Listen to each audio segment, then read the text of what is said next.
Okay, so this video is going to be a quick overview about how you can get into a lot more interesting chord voicings. And we're going to get into a concept about color, definition, and transparency with regard to every note, how it hits your ear, and how all of these notes sound within any given chord voicing, which opens up a world of much more interesting chord voicings than the obvious ones that people usually use. It's a bit of an arranging technique, but there's no reason that singer-songwriters, guitar players, horn players, piano players, jazz musicians, doesn't matter, any style of music can utilize these concepts. And it opens up your ears a lot to how harmony works and gives you a lot more options that you can use to create definitive harmony, but much more ethereal, colorful harmony, which makes things more interesting, especially with static chords. So like I said, this is going to be kind of a quick overview. As usual with any topic, I get more into the weeds, have a lot more demonstrations, a lot more applications, a lot more answering questions, and a lot more clarification with our online tutorials. But this will open up the door and it'll give you some stuff to play with, and it's pretty fun, pretty interesting. So the title of this video is You Can Use Any Chord as a C chord. And for the most part, that's true. It has to be derived from the same scale source as your, say, C chord is derived from, which I'll get into in a minute. Okay, so any chord can be used as a C chord, as long as it's derived from the same scale source as your C chord. And we'll get into that in a little bit, but basically the bottom line is, if you have a three-part triad, an F triad, that doesn't tell you a lot. All an F triad is going to tell you is that you have the notes F, A, and C to work with. It doesn't tell you anything about function. It just gives you a little bit of information about shape, and that's about it. So chord symbols are fairly vague, and there's a lot more going on behind the chord symbols that you kind of have to suss out as you're working things out. But because there's a lack of understanding about chord shape versus chord function, there's a whole lot of harmonic shapes that you can use to function as a C chord that don't get brought up very often, and people don't utilize them very often. And when you get an understanding of this, you can make things sound a lot more interesting, especially when you're dealing with static chords that are 2, 3, 4, 8 measures long. Pop music could definitely stand to use some of these ideas a lot more than it does. I know Quincy Jones used to use it all the time on Michael Jackson records. So if you want to get a handle on how some of this stuff sounds like, he does a lot of stuff in Lydian and uses three-part shapes over different bass notes to create different textures when there's just one static chord throughout large chunks of the tune. It's an illusion, kind of a harmonic illusion that allows you to convince the listener that there's more going on than there is. But it also brings in a lot more interesting harmonic color than the ordinary musician would bring into who doesn't understand this concept. So the first thing I want to get into is I want to start at the beginning. I want to take a C major chord, and I'm going to start with a full chord. I'm going to take the C major scale and stack it in thirds. I'm going to start at the end here. That's going to give us a C major 13 chord. I'm not going to get into the 11th issue. F is an avoid note. The 11th of a major chord is an avoid note because it creates minor ninths with the third, blah, blah, blah. I'm going to address that later because that's a whole other conversation. But when I'm dealing with F, when I'm dealing with the 11th of a C chord, know that you can use F natural or that you can use an F sharp. And if you don't know what I'm talking about, it doesn't matter because it's not really the point of the video. I'm just addressing that this is an option. And those who know, and those who don't will find out later on. We don't need to worry about that right now. So when I'm dealing with a C major chord, I'm taking the C major scale, I'm stacking it in thirds. So our basic triad is here, C, E, G, root, third, fifth. Then we get 9, then we get 11, then we get 13. So that's the full scale stacked up in thirds. Now what can happen is I want to look at each one of these notes and I want to talk about what they sound like. This is going to be a very much an ear training type of video. We're going to get into how things sound so that you can get control of your ears rather than just a bunch of mathematical theory stuff. If I wasn't talking about the ears, none of this would really matter. Tying theory into the ears is pretty much the only worthwhile way to discuss theory. And if there's not an ear-based conversation going on with what you're studying, then you're kind of wasting your time, I think. All of this needs to be applied to the ears, and it needs to let you know how you're hearing, what you're hearing, and how to apply it and how to address it. So the first thing I want to get into is color versus definition versus transparency. So I want to take a chord, a generic chord. Doesn't matter. Major, minor, augmented, doesn't make any difference. I'm just taking a generic chord. And right now I want to talk about color, definition, transparency. So the root of any given chord, obviously, is usually found in the bottom voice of any chord. And that's your reference point. That's going to tell you what kind of chord it is. Is it a C chord, D chord, F chord, G chord, whatever. The root's going to be in the bass, tells you what the chord is. Doesn't have anything to do with what's placed above that chord. It's just telling you this is a G chord. That's it. So that note is a transparent note, the root. It just gives you the reference point of what kind of chord it is, but it doesn't tell you anything about major, minor, augmented, diminished, whatever. Okay, then we get to the third of the chord. That's when we get some definition. That's when we get the note that tells you exactly what the chord is. Is it a major chord? It's going to have a major third. Minor chord, minor third. Augmented chord, major third, etc. So the third is going to tell you the quality of the chord. Then we get to the fifth. The fifth of the chord is also a chord tone. They're great for resolutions at the end of a phrase, but they're not helping you in terms of the quality of the chord. So the fifth is going to be transparent. So far, the root and the fifth are transparent. The third is definitive. Then we get to the seventh of the chord. That's your next definitive note. That's going to tell you the quality of the chord in four-part harmony. So is this a minor chord? Is it a dominant chord? Is it a major seven chord? That's what the seven is going to do. So that's definitive also. Then we get to 9s, 11s, and 13s. Those are all color tones. And those are less direct than your roots, thirds, and fifths. And they can give you much more interesting, ethereal, non-direct options, which come in handy and can get very cool later on. So what I want to do right now is, now that we've discussed roots, fifths, transparent, thirds, sevenths, definition, 9s and 11s, 13s are color.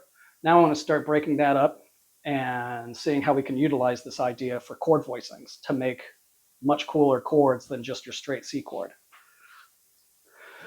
So if I'm starting at the beginning, everybody knows a C major triad for a C major chord. That's the most obvious. It's the most direct voicing. It's your root, your third, your fifth. It doesn't get more definitive and direct than using a C triad for a C major chord. But we're going to blow this up and expand on this. So if I have a regular C triad, it gives me my root, which tells you the base of the chord. You know, what kind of chord is this? C chord. Gives me my third. Now I know it's a C major chord versus every other chord quality. Then it gives me the fifth, which is transparent. It's a chord tone, but it's not a definitive chord tone. That's my basic, most direct, straightforward C chord.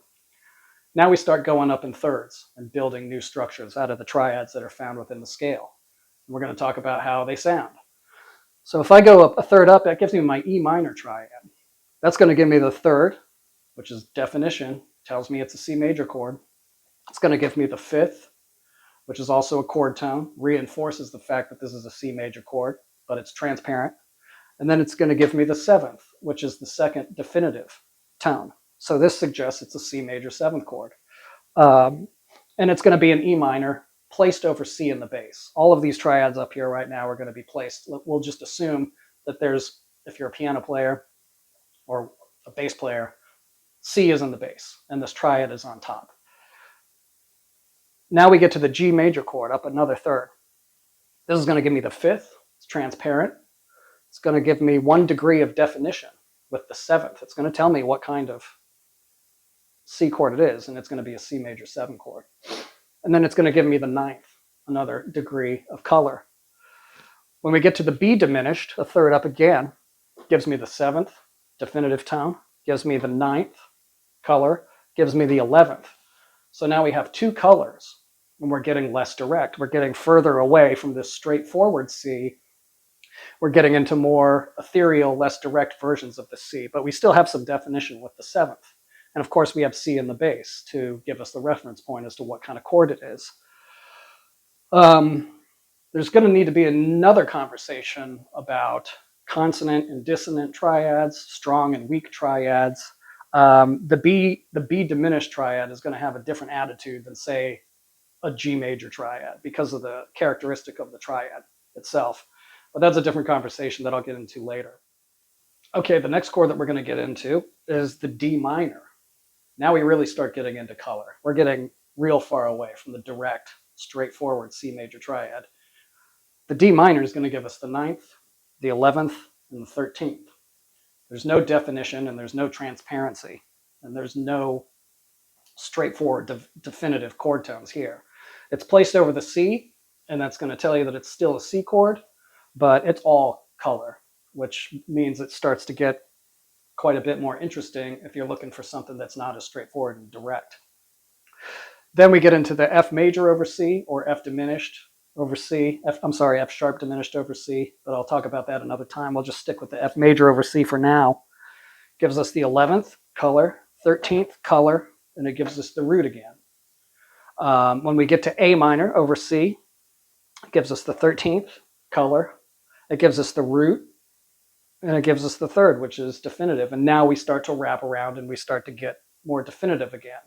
So the way it kind of starts out is definitive, definitive, less definitive. Here comes some color. Here's full color, and we wrap around. We get more definitive with these 3-part shapes found within the scale source.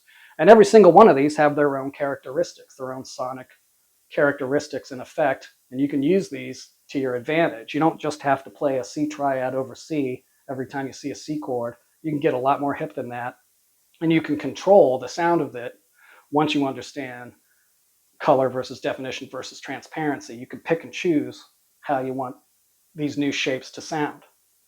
So what I'm going to do next is start getting into some other things that you can do in the bass. You don't have to put this all over a C chord, or over a C bass note. You can put it over a C triad. You can put it over an E triad. You can put it over a A minor triad. So I'm going to get into this in a second. Okay, so we talked about how we can put all of the triads out of the major scale over a C note in the bass. And these are all varying different sounds of a C chord. But you don't have to just be stuck with C in the bass. You can there's another conversation we need to have about what you can and what you can't put in the bass. Some of the notes mislead the ear, and you can use that to your advantage, but a lot of the times you don't want to. When you want a C chord to sound like a C chord, you don't want to confuse, you don't want it to sound like a D minor chord. You don't want it to sound like a G chord. You don't want it to sound like a 5 chord. So with any 3-part chord, it's safe to say, without getting too deep as to what you can or what you can't put in the bass, it's always safe to say you can put the root, you can put the 3rd, you can put the 5th, and you can put the 7th in the bass. And that's not gonna mess up the chord. You're gonna know it's a C chord still. The root is the most definitive, most straightforward, but that also gets boring, and there's other options that you can use. So I could put all these triad shapes over a C if I want to be very straightforward. If I want to obscure it a little bit more, or not just play a C in the bass for 8 measures, which gets boring, you can put it over C, you can put it over E, or you can put it over G. Those are the 3 notes in a C major triad. You can put all of these triad shapes over C bass, E in the bass, or G in the bass. We can also start thinking about plural substitutes. E minor and A minor are substitutes for C major. So I could put the root, 3rd, 5th of those triads in the bass also. So every single one of these triads can be put over E, G, and B. But not only can you put these over an E chord, you can put them over an A chord, so you can put them over the bass note A. You can put these triads over a C, which we already covered, and you can put them over an E, which we also just discussed. So you can put these over any component of the C triad, any component of the E minor triad, and any component of the A minor triad. And you're still going to get a chord that functions as your C chord with varying different degrees of color, definition, and transparency. And then the last thing I want to get into is, especially if you're a piano player, but if you're a guitar player, horn player, whatever, and you're thinking about orchestration and arranging, you can double fist these things. You can have triad in the left hand, triad in the right hand, or one guitar playing one triad, and another guitar playing another triad. Or you can have horns break it up. This could be 3 different horns over maybe the piano players playing a triad in the bottom. So what I mean by that is you can have any of these triads assigned to any instrument, guitar, horns, piano, whatever, And you could put it over another triad. So you could put this E minor over an entire C triad. So if you're a piano player, C triad in the left hand, E minor in the right hand, C triad in the left hand, G major, B diminished, any of these you can put in the right hand. Or like I said, if you're two guitar players, one guitar player could be playing one triad, another guitar player could be playing the other, or you could break it up for horns or whatever. You could do anything you want to. This starts getting into extracting parts and orchestration, but the point of this channel is it gets a lot more into arranging and composition and orchestration, a lot more than I'm not really teaching lessons on any particular kind of instrument. Everything is music and how music works. So even though I'm a guitar player, just by the fact that I'm a guitar player, there's going to be a lot of guitar player type stuff going on in this. I demo ideas on the guitar, and there's going to be a lot of guitar stuff. I'm going to have a whole part of our online tutorials be all about basically guitar lessons. But a lot of this stuff is about arranging and orchestration, and how you can take arranging and orchestration concepts and apply them to just everyday playing or arranging and orchestration. So anyway, these are your three-part shapes. They can go over any note in the C triad, E minor triad, or A minor triad in the bass, or they can go over the triad itself. And then you can invert all of these triads to accommodate melody notes. So things get really interesting. It allows you to break up static chords. If you have a C major chord for 4, 8 measures, it gets real boring real quick.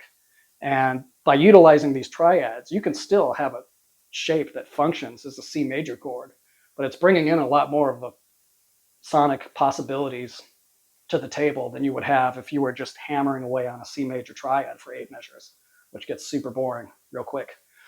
So the next part of this video is I'm going to sit down and I'm going to demonstrate how some of this stuff sounds. I'm going to show you how to apply some of the voicings, and then I'm going to take a really simple basic melody that you could even consider a line progression, and I'm going to show you how to harmonize that line progression, which demonstrates how you seemingly get 3 or 4 different chords, while really it's all just one big C chord. So that's coming up. Okay, so now I'm going to get into applications of these triads and demonstrating the different sounds you can get out of it. So starting with just a C, I'm going to do everything over C for now. Basic C triad over C. That's it. That's the common shape everybody uses. Everybody's used to it, no problem. But now let's get into E minor over C. Gives you the 3rd, the 5th, and the 7th. So 2 degrees of definition and 1 transparent note. And it gives you a different attitude. Versus this. Okay, now we get into G over C, the 5th, 7th, and 9th. So 1 transparent note, 1 definitive note in the 7th, 1 color tone in the 9th. That has its own attitude because it's a major triad. So not only are you getting different degrees of color and definition, but you're also getting different triad characteristics, major versus minor versus diminished, etc. And it brings in its own attitude. Now we can use B diminished over D. Gives me the 7th definition and then 2 colors, the 9th and the 11th. Versus this. Okay, now we get into D minor over C. This is full color. We're as far away from definitive as we could get within this scale source. It gives us the 9th, it gives us the 11th, and it gives us the 13th. So instead of full definition like this, two transparent notes, one definitive note in the 3rd. But it's direct, is what I meant. That's as direct as it gets. Now we get, here's the 9, here's the 11, here's the 13.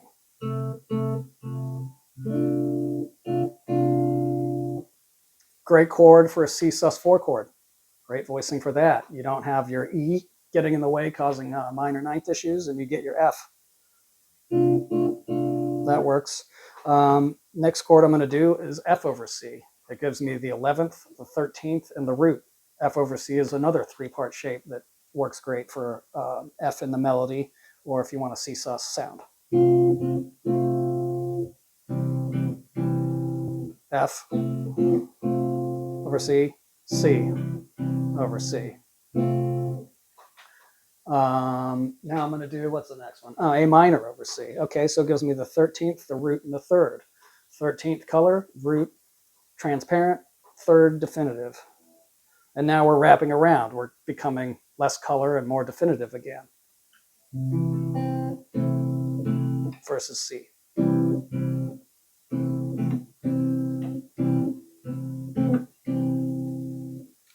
So you can see how any of these triads are available to you to not just function. Like an F triad doesn't have to always be an F triad. It can be a C triad. It can be a D minor triad. It can be a G7 chord. I'm going to get into that also. All of these triads can fit over any functioning harmony derived from the same scale source. Any of these triad shapes can be used over not only C major, but over any other chord that you can build out of the C major scale. All right, now I'm going to demonstrate how you can use these triads to accommodate a melody note. And I'm going to do a simple line progression. It's a do, ti, la, so line progression that you've heard a million times in a million different songs.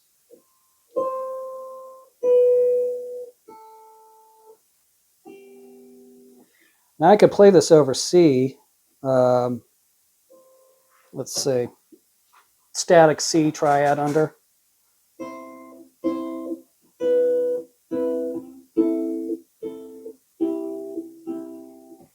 Okay, there's nothing wrong with that. You've heard that a million times.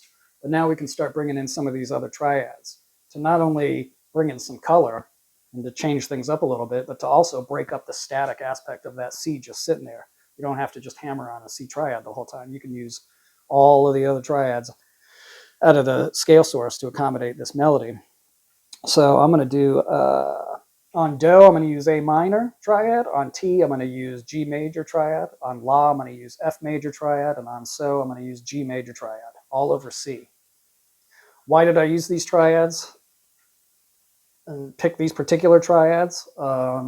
That's a different conversation, different video. I'll get into that later, again, on the online tutorials, how to determine what triad to use with what harmony.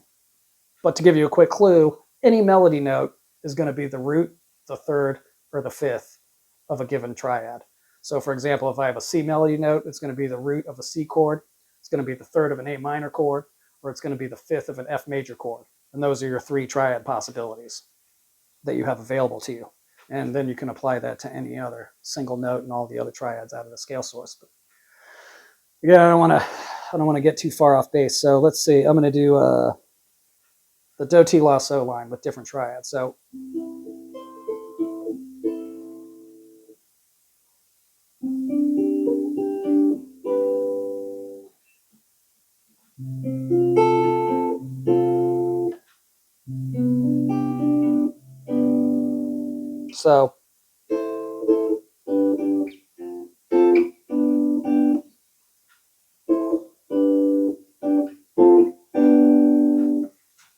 So now it's mixing things up. Now it sounds like something's moving. It sounds like you're changing chords, but all of it's just a big C chord. And that's not the hippest melody, and it's not the hippest thing in the world, but it does demonstrate how, one, you can accommodate melody with various different triads. You don't just have to use it. You don't just have to use a C triad. You can use all the triads out of this scale source. And also, it demonstrates clearly how you can break up a static chord progression. You don't just have to play C over C all the time. It gets boring. So that completes that part of the video.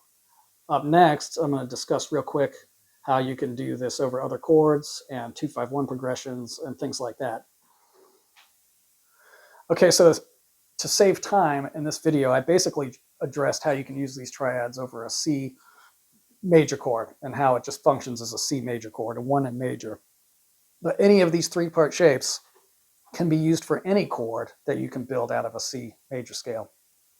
So you can use any of these 7 triads over a D minor, E minor, F major, G major triad or G7, A minor, B diminished. You can use any of these shapes over any of those chords.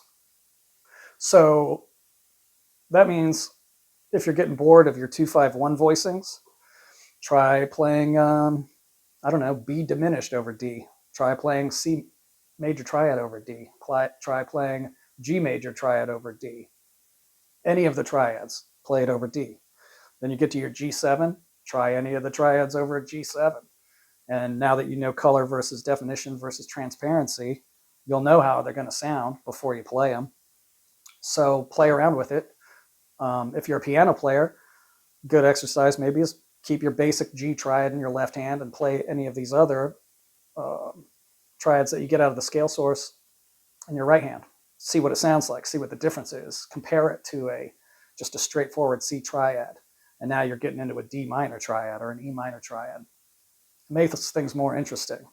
And definitely for like groove-based music that hangs out on one chord for a long time, these triads make it real cool. There's also a concept called alternating triads, which also gets very cool. And it's similar to this. It's related to this. It's a common thing in modal jazz, but also funk and soul and things like that. Anybody can use it. It doesn't matter. You're not just stuck in the one style that can use this. Anybody can use it. But if you want to hear it in action, it's great for music that is a lot more static.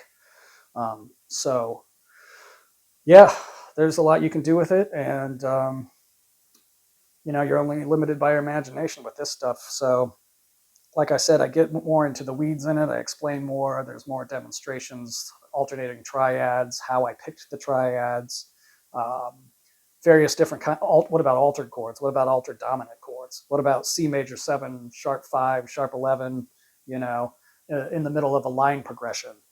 How do I take these voicings and apply them to 2 guitars and a piano and a horn player? Or how do I break them up and apply them to 3 different horn players? So I'll get into the arranging and orchestration concepts later on. But for right now, color, definition, transparency, and breaking up static chords and how to hear it. That's what this is all about. So hopefully this gave you some insight. Hopefully it answered some questions. Hopefully it opened up some harmonic possibilities. And then the next video will be about demystifying other aspects of things that musicians usually get caught up in and get trapped in. There's definitely a lot more options, especially when it comes to soloing. You don't just have to play C over C when you're soloing.